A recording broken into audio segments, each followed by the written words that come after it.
मेरा नाम है शालिनी। मैं 22 साल की हूँ और गाँव में रहती हूँ, जहाँ सब कुछ इतना सादा लगता है। लेकिन मेरी ज़िंदगी में थोड़ी-सी मिठास है, जो मुझे अलग बनाती है। मेरी आँखें बड़ी-बड़ी हैं, होंठ गुलाबी और बदन ऐसा कि जब मैं साड़ी पहनकर बाहर निकलती हूँ, तो हवा भी थोड़ी रुक सी जाती है। मैं थोड़ी शरारती हूँ, बातें करती हूँ, जो सुनने में मज़ेदार लगती हैं, लेकिन दिल से हमेशा साफ रहती हूँ। आज मैं तुम्हें अपनी एक कहानी सुनाने वाली हूँ, जो मेरी ज़िंदगी का एक हिस्सा है। ये कहानी है मेरे और मेरे पड़ोसी भैया की, जिनका नाम है राकेश। वो थोड़े बड़े हैं मुझसे, शायद 28 के आसपास, और गांव में सब उन्हें अच्छा मानते हैं। लेकिन मेरी कहानी में थोड़ा सा राज है, जो धीरे धीरे खुलेगा। शुरू करते हैं शुरुआत से। ये बात तब की है, जब मैं कॉलेज से घर लौटी थी। गांव में गर्मी का मौसम था, लेकिन शाम को हल्की ठंडी हवा चलती थी। मैं घर के आंगन में बैठी थी, अपनी साड़ी की पल्लू को ठीक कर रही थी, क्योंकि वो थोड़ा नीचे सरक जाता था। तभी राकेश भैया आए। वो हमारे घर के बगल वाले घर में रहते हैं। वो बोले, शालिनी, आजकल तू बड़ी व्यस्त लग रही है। कॉलेज की पढ़ाई कैसी चल रही? मैंने मुस्कुराकर कहा, भैया ठीक है, लेकिन घर आकर मजा आता है। आप तो जानते हो, मैं थोड़ी लापरवाह हूँ। कभी कभी चीजें हाथ से फिसल जाती हैं। वो हंसे और बोले, हाँ, फिसलना तो जिंदगी में होता रहता है, लेकिन पकड़ अच्छी होनी चाहिए। उनकी बात में कुछ ऐसा था जो मुझे थोड़ा गुदगुदा गया, लेकिन मैंने सोचा शायद वो बस मजाक कर रहे हैं। हम दोनों आंगन में बैठकर बातें करने लगे। वो बताने लगे अपने काम के बारे में। वो गांव में एक छोटी सी दुकान चलाते हैं, जहां सब कुछ मिलता है, चाय से लेकर सामान तक। मैंने कहा, भैया, आपकी दुकान पर तो मैं कभी आई नहीं, लेकिन सुना है वहां सब कुछ बड़ा ताज़ा मिलता है। वो बोले, हाँ, ताज़ा और गर्म, जो चाहिए वो मिल जाता है। तू कभी आ, मैं खुद दिखाऊंगा। उनकी आंखों में एक चमक थी, जो मुझे लगा जैसे वो कुछ और कहना चाहते हैं, लेकिन मैंने टाल दिया। हमारी बातें ऐसे ही चलती रहीं। मैंने अपनी कॉलेज की दोस्तों की कहानियां सुनाई, कैसे वो लड़कियां पार्टी करती हैं, और मैंने कहा, मैं तो शांत हूँ, लेकिन कभी कभी मन करता है थोड़ा उछल कूद करूं। राकेश भैया ने कहा, बदन को लचीला रखती है। हम दोनों हंसे। आया कि क्या वो कुछ और मतलब निकाल रहे हैं।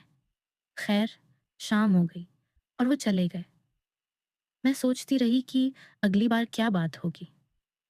अगले दिन सुबह सुबह मैं घर के पीछे वाले बगीचे में थी। वहां कुछ फूल तोड़ रही थी। मेरी कमीज थोड़ी पसीने से चिपक गई थी, क्योंकि धूप निकल आई थी। तभी राकेश भैया वहां से गुजरे।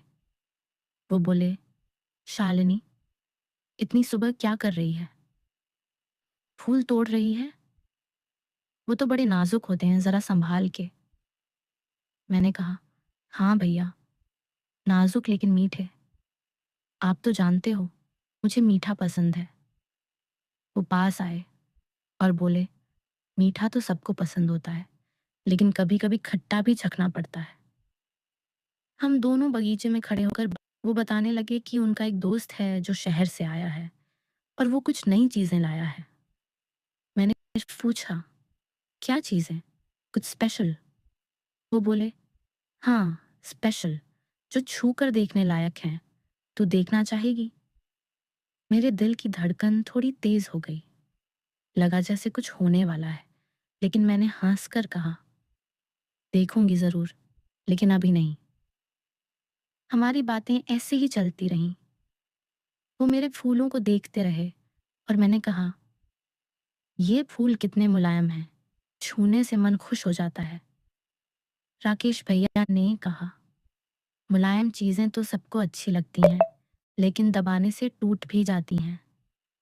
उनकी बातों में एक दोहरा मतलब लग रहा था, जो मुझे थोड़ा उत्सुक बना रहा था। हम बगीचे में घूमते रहे। मैंने कुछ पत्ते तोड़े और वो मेरी मदद करने लगे। हाथ लगते लगते बचे, लेकिन लगा जैसे वो जानबूझकर पास आ रहे हैं।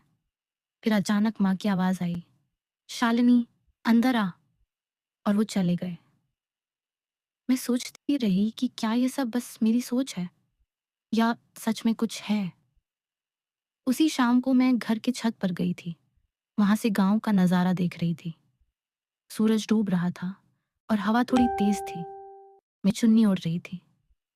राकेश भैया नीचे से गुजरे और ऊपर देखकर बोले, शालिनी, ऊपर क्या कर रही है? गिर मत जाना।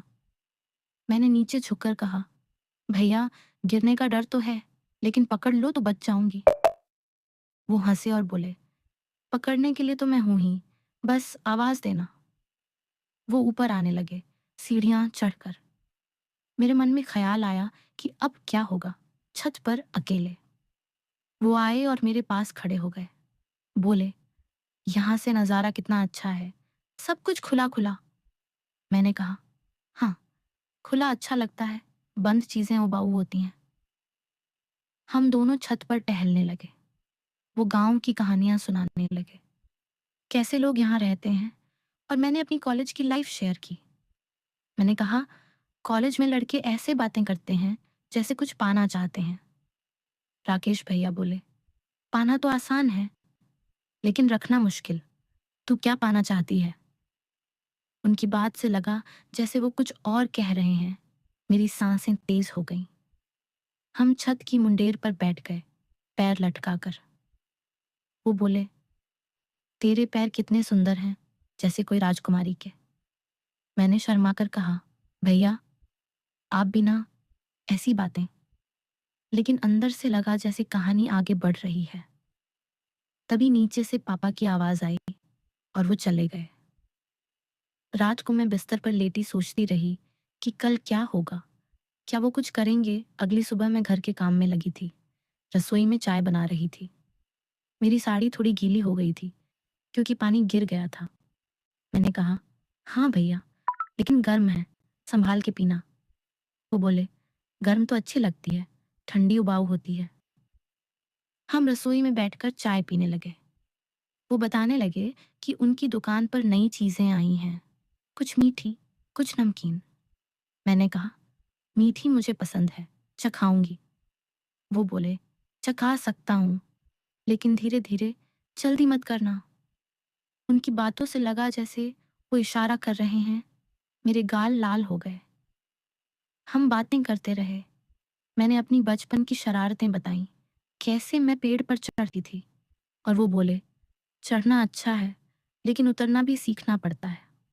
हम हंसे, लेकिन लगा जैसे हवा में कुछ तनाव है।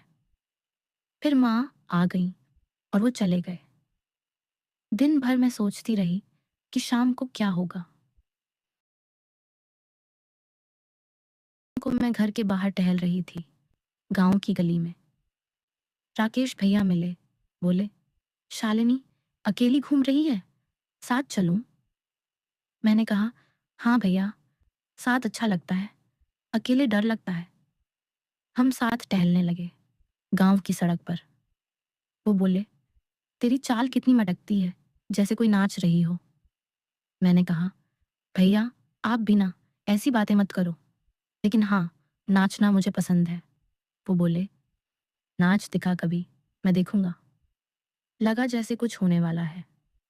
हम एक सुनसान जगह पर पहुंच गए, जहां कोई नहीं था। मेरे दिल की धड़कन तेज हो गई। सोचा अब वो कुछ कहेंगे या करेंगे, लेकिन वो बोले, शालिनी, मैं तुझे कुछ बताना चाहता हूँ। मैं रुक गई, बोली, क्या भैया? वो बोले, मैं तुझे पसंद करता हूँ, लेकिन नहीं, वैसा नहीं जैसा तू सोच रही है। मैं तुझे बहन जैसा मानता हूँ, लेकिन तेरी बातों से लगता है तू कुछ और सोच रही है। असल में मैं तेरी मदद करना चाहता हूँ। मैं चौंक गई। वो बताने लगे कि वो गांव में लड़कियों की पढ़ाई के लिए एक ग्रुप बना रहे हैं और मुझे उसमें शामिल होना चाहिए। उनकी बातें सुनकर मुझे एहसास हुआ कि सारी बातें जो दोहरे मतलब वाली लग रही थीं, वो बस मेरी सोच थी। वो बोले, मीठा, गर्म, मुलायम, ये सब जीवन की छोटी खुशियां हैं, लेकिन असली मजा तो सपनों को पूरा करने में है। मैं हंसी। और हम घर लौट आए। फिर से दिन बीतने लगे, लेकिन अब हमारी बातें अलग थीं। मैं उनके ग्रुप में शामिल हो गई और हम गांव की लड़कियों को पढ़ाने लगे। राकेश भैया असल में एक अच्छे इंसान थे जो गांव को बदलना चाहते थे। मेरी कहानी का मोड़ ये था कि जो लग रहा था वैसा नहीं था, बल्कि कुछ बेहतर था।